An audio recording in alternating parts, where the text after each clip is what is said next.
എന്താണ് വിഷയം? ഫൈനലാണ്. അതറിയാം, ലോകം എല്ലാവർക്കും അറിയാമല്ലോ. ഞാൻ പറയട്ടെ, അത് പറഞ്ഞു കഴിഞ്ഞാൽ ഇവിടെ ആത്മഹത്യ ചെയ്യേണ്ടി വരും കേരളത്തിൽ. ഞാൻ റിസ്ക് എടുക്കുന്നില്ല. പക്ഷെ ഒരു കാര്യം ഞാൻ പറയട്ടെ, വലിയ സന്തോഷത്തോടെ എല്ലാവരും കാണട്ടെ. അത് നമുക്ക് എല്ലാവർക്കും ഒരു സന്തോഷം തന്നെയാണ്. കേരളക്കാർക്ക് നമ്മുടെ ഭാരതത്തിൽ അവർക്ക് ഫുട്ബോളിൻ്റെ ആ സ്നേഹം, ആ പ്രേമമുള്ളത് വേറെ ഏത് സംസ്ഥാനം ഇതുപോലെ കാണില്ല. അപ്പോൾ നല്ല തന്നെ അവർ കണ്ടോട്ടെ. പക്ഷേ എൻ്റെ ഒരു ആഗ്രഹം, ഒരു ദിവസം നമ്മളുടെ മലയാളി കുട്ടികൾക്ക് ഒരു ഇന്ത്യൻ ടീമിന് പിന്തുണ കൊടുക്കാൻ ഒരു അവസരം വരട്ടെ എന്നാണ് എൻ്റെ പ്രാർത്ഥന. അതിപ്പോൾ അവർക്ക് കാണാൻ, മറ്റേ ടീമുകളെ കാണാൻ മാത്രമുള്ള ഭാഗ്യമുണ്ടാവും. പക്ഷേ അത് കണ്ട ശേഷം അവരുടെ കഴിവും അവർ വേൾഡ് ക്ലാസ് കളിയുമൊക്കെ കണ്ട ശേഷം നമ്മളുടെ യുവാക്കൾ കുറച്ചൊരു ഇൻസ്പയർഡ് ആവട്ടെ. ഞാൻ ഈ ടേഫ് കൊടുക്കണ കാരണം ഇതുതന്നെയാണ്. നമ്മൾ നാളെ നമ്മുടെ കേരളത്തെ തീരദേശത്തുനിന്ന് ഒരു സൂപ്പർ സ്റ്റാർ വരട്ടെ, ഒരു മെസ്സിയോ ഒരു റൊണാൾഡോ, അങ്ങനെ ഒരു ആൾക്കാർ വരട്ടെ.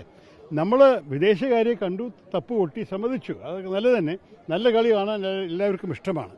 പക്ഷെ ഒരു ദിവസം ഈ ചെറുപ്പക്കാരൊക്കെ വളരുമ്പോൾ അവരും ഒരു ദിവസം നമ്മുടെ ഭാരതീയ ടീമിനെ കൊണ്ടുപോയിട്ട് വേൾഡ് കപ്പിൽ കളിക്കുന്നത് കാണാനുള്ള ഭാഗ്യം ഉണ്ടാവട്ടെ എന്നാണ് എൻ്റെ പ്രാർത്ഥന. നാളത്തെ കളിയിൽ വ്യക്തിപരമായ താല്പര്യങ്ങളൊന്നുമില്ല.